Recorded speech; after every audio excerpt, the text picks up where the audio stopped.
Hi guys, today I'm gonna show you how to hide pictures in gallery on Motorola Edge Plus. Motorola uses Google Photos as a default gallery, so let's go into Google Photos. Now tap on the picture that you would like to hide, tap on the three dots in the right corner, and now tap on Move to Locked Folder, Set up Locked Folder. Now you will have to either set up a screen lock password or just type in your the one that you have.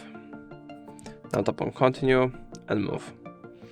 Now to access the locked folder, go into search, tap on the search bar and search up locked. Tap here. You can choose if you would like to back up this folder.